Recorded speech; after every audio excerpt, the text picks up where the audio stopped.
you might say, and I think this is reasonable, that the conservative is someone who wants the borders between categories to remain intact no matter what level of analysis. So it's borders from the highest resolution level of cognition all the way up to the actual physical borders of rooms, towns, states, countries, all of that. So the borders should be thicker. And the reason they want that, now there was a paper published in PLOS One, I don't know if you saw it, it was a couple of years ago, it was a mind-boggling paper, it should have been like front page news as far as I was concerned. And what the researchers did was between countries and then within provinces or states within countries, they correlated the level of frequency of infectious disease with authoritarian political beliefs, and found a walloping correlation. It was like 0.6. It was one of the highest, for those of you who don't know, social scientists never discover anything that's associated with anything else at a correlation of 0.6. Other than heritability. Right, other than heritability, yes.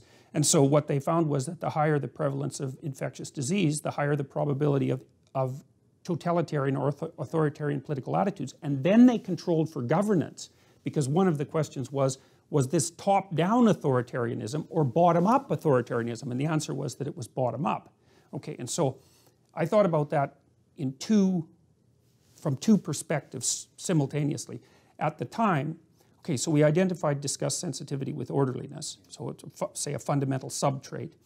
Then I was reading this book that was called Hitler's Table Talk, and it was the recordings of virtually everything he said at dinner from 1939 to 1942. Yeah, so it's a spontaneous utterance, say, and it's full of discussions about Jews and gypsies and all the people he tormented, but what's really interesting is all the language is disgust. It's not fear. So Hitler's basic metaphor was that the Aryan race and country was a pure body, and that it was assaulted by parasites, right? And then I remembered what happened to the Native Americans when the Europeans showed up and shook hands. What happened was that 95% of them were dead within 50 years, right? Because of smallpox and measles. And so that border issue that separates conservatives from liberals, let's say, is the conservatives say, the novel is potentially contaminating. It's not so much that it's dangerous, that's different, that's fear, it's contaminating. And the liberals say, hold on a minute, if you make the borders too thick, then information can't pass through. Exactly. So that's the omnivore's dilemma right there. Right, right. And then since we have a biological architecture on which our cognitive platforms are erected, we have the same attitude towards abstract information, which would be ideas, that we do to things like food or illness. Right, right. And so we can think of an invading idea or a polluting idea or a contaminating idea.